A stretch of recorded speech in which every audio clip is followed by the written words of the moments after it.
All right, hey, Michael Ashley here for Center for Digital Archaeology, Sustainable Heritage Network, talking about photogrammetry. So we have here an actually really challenging subject. But this is Ben, as in Ben Franklin, and it's an art piece. It's actually incredibly complex as a three-dimensional object, because if you really wanted to get every single nook and cranny of this, you're gonna have to take a pile of photos. So one of the things you want to think about when you're doing photogrammetry is, what is it you're trying to actually do? What's your output?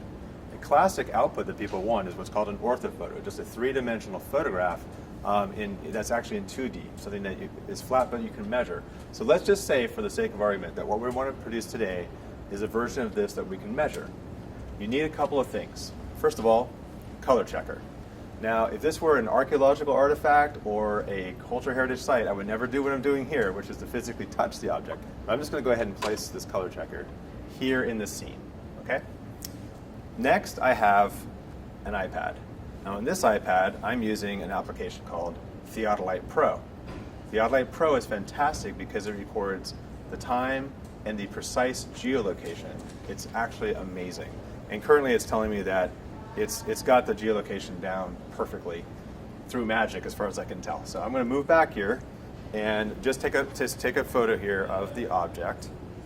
Now I did it, and then I'm going to add a note. So I'm saying, Ben at Renaissance DC, Photogrammetry, and that note has been embedded in this picture. So this is just my little clapboard that I use, and believe it or not, that's all I'm going to use the iPad for.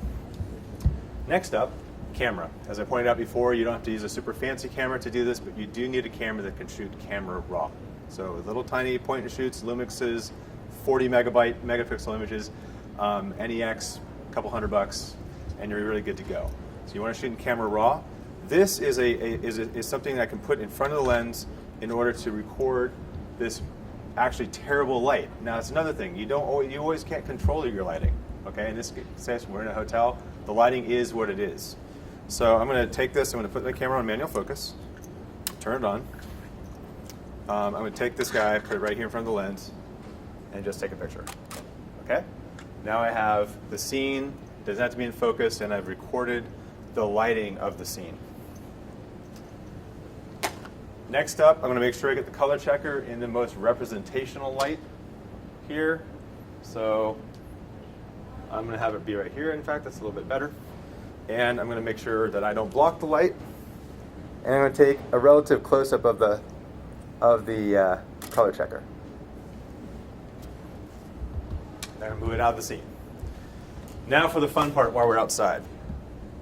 Super important. Once you set what's called the lens, you decide the focus of your camera, and you set the overall coverage. You should actually, I usually use tape, and I'll tape my lens, no autofocus, to make sure that the lens doesn't move in any way. So to do that, I'm going to move out here, and I'm going to take a series of pictures across the scene. This is what's called structure from motion. The more I move, the more pictures I do, the better result I'm going to get. So I'm going to start with just moving plainly across the scene, and then you're going to see that I'm going to take some additional oblique angles to complete the series. So I'm looking through my camera, and I'm making sure that I have the entire art piece up to the exit sign and below down to the electrical receptacle. I'm then putting it on manual focus, and I'm going to use an aperture of f8 just to guarantee the focus. Now I'm going to take the series. Now, I would use a monopod normally to do this in this very terrible lighting that we have to work with, but basically, I'm just going to go like this. Now I'm going to start all the way off the scene, take my first picture, and I'm going to move, keep looking, and I'm going to make sure that I have 80% overlap in all of my shots. I can get away with 60, but I'm happier with 80.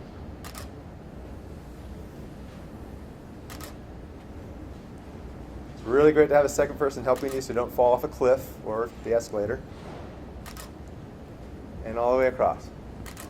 Now that I've done that, I'm going to, believe it or not, because this is a three-dimensional object, I'm going to keep moving around and shoot a series of oblique shots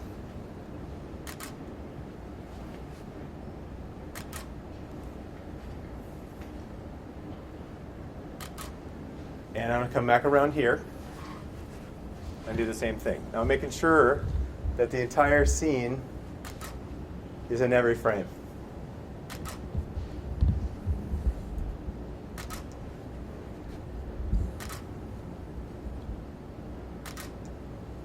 And that's probably good. Now that covered the horizontal dimension. To really get the whole thing, as I mentioned, if we were going to do a complete three-dimensional model, we'd probably have to take hundreds of pictures to do this.